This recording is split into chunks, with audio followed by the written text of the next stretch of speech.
About a month ago, I did a video on The Matrix Reloaded. What I did in that video is exactly what I plan to do with this video. Elucidate why the underlying concepts in the Matrix sequels are actually brilliant, even if they were poorly executed. If you wish to hear my argument about why the concepts were poorly executed, please watch the first 5 minutes of my Matrix Reloaded video, which I will link in the description box below. For this video, I will focus solely on the positive. I will continue my celebration of these concepts and how their brilliance permits me to love the Matrix sequels, despite their flaws. Obviously, given the title of this video, I will be focusing primarily on the ideas as they manifested in the third movie, The Matrix Revolutions. The philosophical and religious undertones in The Matrix Revolutions are, for the most part, further elaborations of things introduced in The Matrix Reloaded. Concepts like anomalies, human irrationality, and the struggle against control. Before I get to those concepts, however, I wish to discuss one concept that, I believe, doesn't get enough appreciation. It has to do with the blurring of the line between the real world and the digital world. As we know, at the end of The Matrix Reloaded, Neo stops 4 Sentinels by reaching out his hand and touching them. This act causes Neo to fall into a coma. At the beginning of The Matrix Revolutions, Neo somehow wakes up in a train station which seems to be inside the Matrix. The actual mechanics regarding how this happened aren't given a direct explanation. Nonetheless, the answer is there, and it's one of the many awesome ideas that this movie presents. Let me explain. When Neo met with the architect at the end of Reloaded, the architect said the following. You have many questions, and though the process has altered your consciousness, you remain irrevocably human. What this means is that by bringing Neo to the architect, and by extension putting him in close proximity to the source, his mind was altered. One of the results of Neo's altered consciousness was his ability to wirelessly sense the machines. Just like a red pill is able to jack in and have their brain altered to learn Kung Fu, Neo's brain was unintentionally altered to feel the presence of machine life forms. The alteration allowed him to use the electrical frequencies in his brain to destroy machines via touch and thought. On top of all this, it allowed him to wirelessly transmit his consciousness to the Mobile Avenue train station, the bridge point between the Matrix and the machine world. What this ability suggests is, as I said before, the possibility of blurring the line between reality and digital reality. In the world of the Matrix movies, a human mind and an artificial intelligence could potentially switch between realities, like Buddha did when he approached Nirvana. Unfortunately for the Matrix movies, this idea has been explored in other forms of media. The best representation that I've seen of wirelessly transmitting consciousness lies in a medium that the Matrix directors are fond of: Japanese anime. As many Matrix fans know, the movie was inspired by one of the most celebrated films in that realm,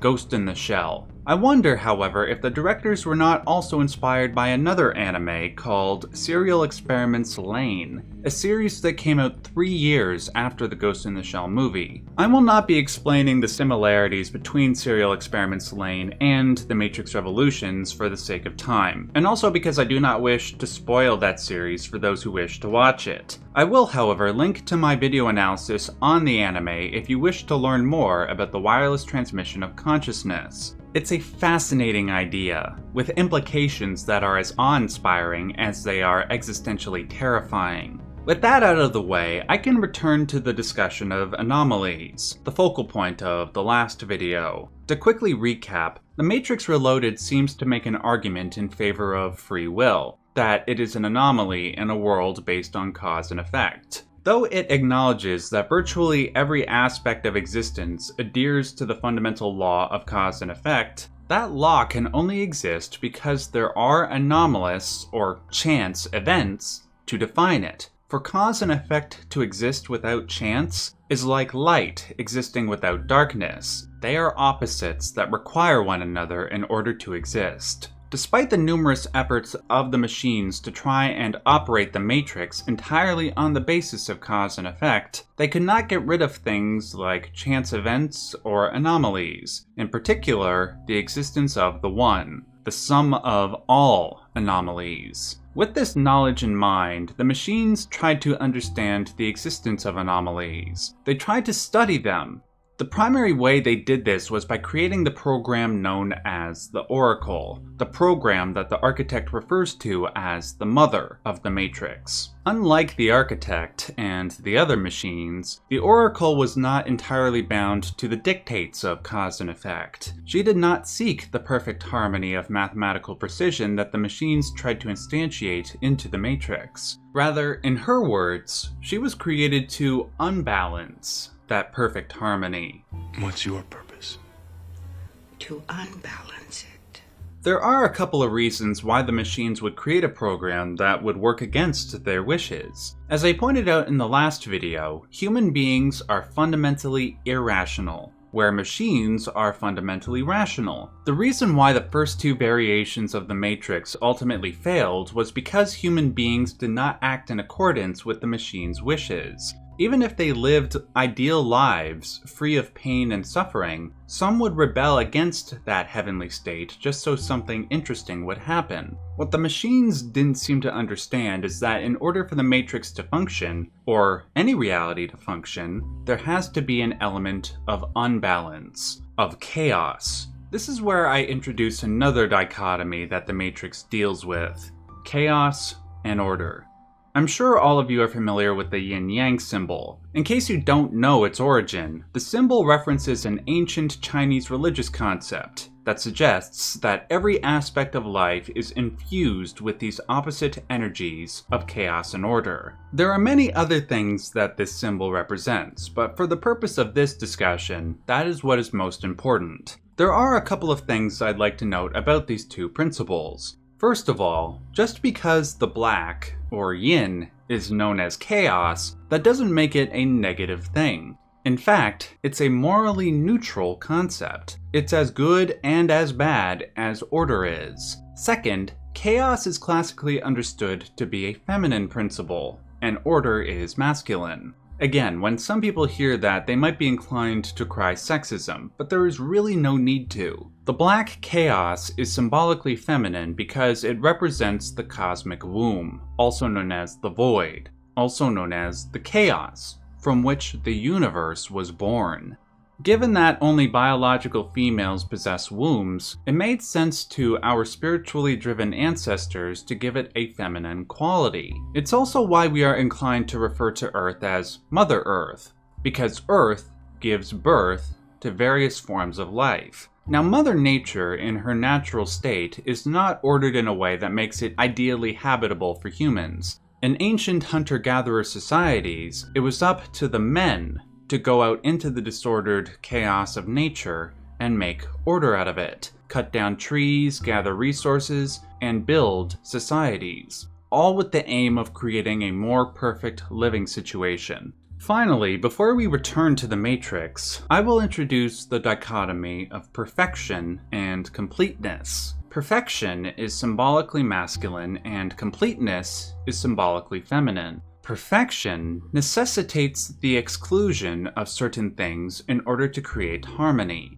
However, sometimes the creation of that perfect state will result in the exclusion of things that might not necessarily be bad. For example, think about how racial minorities were legally treated in the recent past. The completeness principle makes room for those things that were excluded so that they can fit into that future perfect harmony. If Mother Nature birthed everything, it is up to Father Society to include all those things at some point. Otherwise, the excluded elements might return sometime in the future to tear down the supposedly perfect harmony, just as the red-pilled helped destroy the original versions of the Matrix. I do bring all this up for a reason. It's clear to me that the Wachowskis understood the concept of yin and yang very well, including its gendered traits. For the architect and the oracle represent these dichotomies perfectly. The architect's goal is to create a matrix that is a perfect order, or to use the Oracle's words, a balanced equation. What the architect and the machines don't realize is that in order to create a balanced equation, it has to unify with its opposite. It has to unify with completeness, with the feminine, with the chaos. Until it does that, the Oracle will be there to, as she said before, unbalance the equation. The Oracle is the chaos which strives for completeness, a perfect order that includes the things that the machines are opposed to, specifically, the irrational humans. Now, isn't it interesting that the architect, representing the white, ordered principle of Yang, is dressed up in all white, has white hair, and is racially white? Not only that, he's a man, and his opposite, representing the black, feminine chaos principle, is a black woman. I don't believe that that is a coincidence. It's just too perfect. The Wachowskis used this symbolism so well in the movies, particularly in The Matrix Revolutions. Like I said before, some of us in the Western world might cringe at the idea of labeling chaos as feminine, but as we see at the end of the third movie, the importance of chaos, the principle of femininity, is revered. The architect walks up to the Oracle and, once again, has to admit defeat. As long as his goal of perfection excludes humanity, excludes irrationality, excludes chaos, and excludes chance, then he will forever be frustrated by failure. That was a long rabbit hole I went down. No pun intended. I went from discussion of anomalies into a discussion of yin-yang symbolism. So let's loop things back. As I stated earlier and in the last video, Neo was the sum of all anomalies, for he was the One. He was able to do things in and outside of the Matrix that were not bound by the laws of cause and effect. One might say they were miraculous. There is a reason why there are so many allusions to Neo being a Christ figure in these movies, because like Neo, Christ was an anomaly capable of performing miracles. One might say that Christ was the greatest of all anomalies, because he did the one thing that, supposedly, no other human has ever done. He died, and came back to life. Neo did the same thing in the first Matrix movie, alongside several other anomalous actions that nobody could have predicted. Above all, what made his existence as the One the most special is that unlike the previous ones, he ended the war between machines and humans. Neo's actions as an anomaly were so incomprehensible to the machines that, I believe, it became worthwhile to study him. But how could they do that if Neo died at the end of the Matrix Revolutions? Well, maybe the machines wanted to see if Neo was capable of one last anomaly. What if, like Jesus, he could resurrect inside the real world? Maybe they did figure it out. After all, Neo is alive in the next Matrix movie, which just so happens to be subtitled Resurrections. But that's just speculation. I could very easily be proven wrong when the new movie releases in a few weeks. Before I conclude, I'd like to give a bit of attention to a character that I have largely neglected in these two videos, Agent Smith. Just as chaos is the opposite of order, Agent Smith is the opposite of Neo. The Oracle says as much in The Matrix Revolutions. What is he? He is you. Your opposite, your negative. The result of the equation trying to balance itself out. Just like light cannot exist without darkness, or Christ cannot exist without Antichrist, Neo cannot exist without Smith. Smith was the character that needed to realize this the most. When he repeated the Oracle's line, everything that has a beginning has an end, he didn't realize that everything that has an end has a beginning.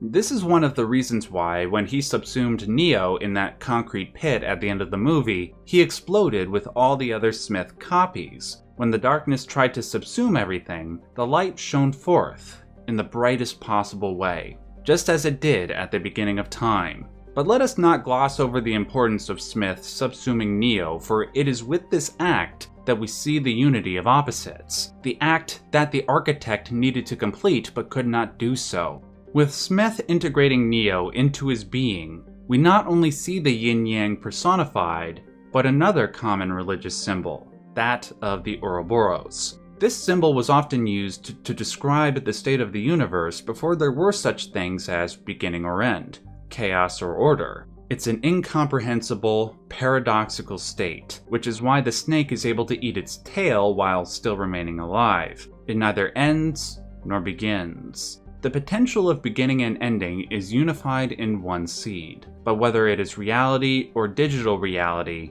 such a state cannot be tenable. There can never be any permanent end without a beginning to follow, and thus, just as the light within the cosmic Ouroboros burst forward at the beginning of time, the light burst forward from Smith. Do you guys want me to talk about the Animatrix?